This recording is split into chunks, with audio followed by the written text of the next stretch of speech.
Hello, everyone. I'm joined by the one and only Ben Marks. Ben, it's a pleasure to be talking to you, and thanks for joining me. Yeah, it's good to see you as always. Awesome, Ben. So, Ben, can you kind of walk us through? It's been a little over a year since the Adobe acquisition happened with Magento, right? So, Magento is officially an Adobe company. So, what has changed in terms of the Magento community, and what has not changed? Um, well, I think it's probably most important to look at like what you know what that change has meant maybe for the employees. So a lot of us at Magento were around in the eBay days, and so that was kind of our frame of reference. Now we knew that Adobe had a really good reputation.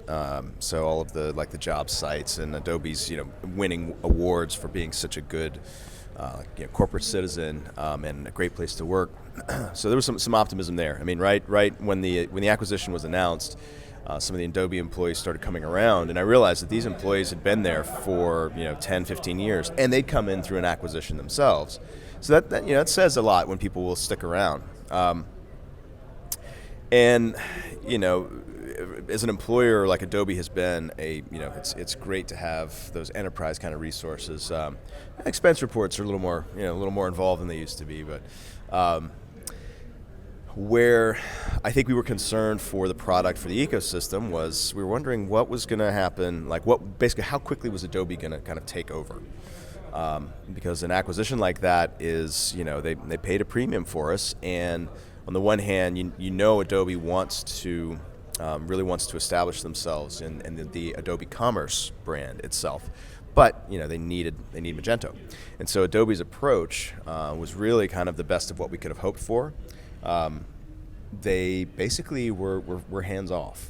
There were some of the departments like the sales team and marketing teams integrated pretty quickly. But for the most part, Adobe just kind of let things continue as we slowly started bringing things together. And what we've seen now, this year probably had the biggest transitions with Mark Lavelle leaving, my former boss, Mark Leonard, also leaving the company. And but in their place, we're now folded into the digital experience team at Adobe, and starting to really feel where we belong in this space. Even though I would say it certainly seems to me like we're still kind of figuring out what the end of this journey looks like. So, what do you think? What's the end of the journey going to look like? Yeah, that is the $1.7 billion question, right?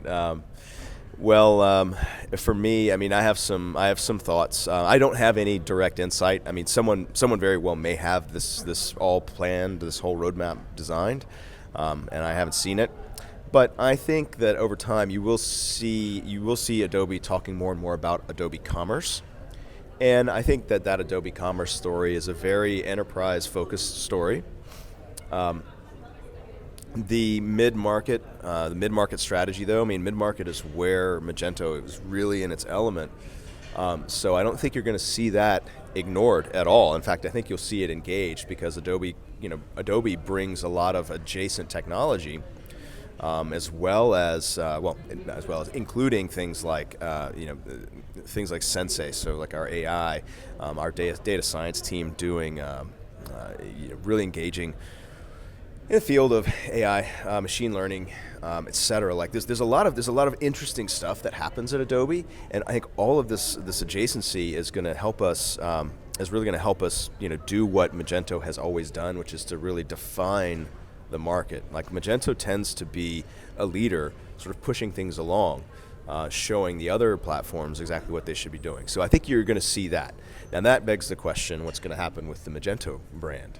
I think probably the smart move over time is you're going to see Magento as a brand being less and less, basically the juice of the Magento brand being less necessary to Adobe, but Adobe knows that this ecosystem is a big part of the driving value, and this ecosystem really likes that Magento brand.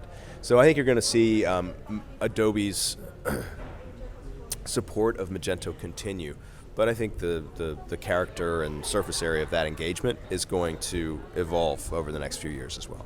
No, definitely, right? Change is the only thing that is constant, and on a partner perspective, I think for the partners, it could also open a completely new set of opportunities as well in terms of partnering with Adobe, in addition to working with Magento. Yeah, we saw. I mean, I think there were even some agencies that had heeded the rumors that there might be that Adobe could be a potential suitor for the Magento brand, and they started getting into that technology even before the acquisition was announced. And I think that was a good play because very quickly Adobe wanted to see we at Adobe really wanted to see like, okay, what we've got Magento, we've got this piece. Let's take AEM. Let's all these various offerings. Let's put them together and see what they can do. And the real we saw some real successes with that early on. And now we are at the cusp of seeing some of the first releases that really significantly connect Magento with other Adobe offerings, other digital experience offerings. In this whole picture of customer experience management, really understanding where the customer, who the customer is, how they're experiencing the brand, across multiple channels, and then having the analysis to understand, are we making the right investments? Are these the right customers, etc.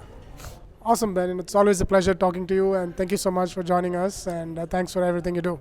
Anytime, and looking forward to all the events and activities that you all have coming up. Thanks for everything that you all do for this ecosystem as well. Thank you, Ben.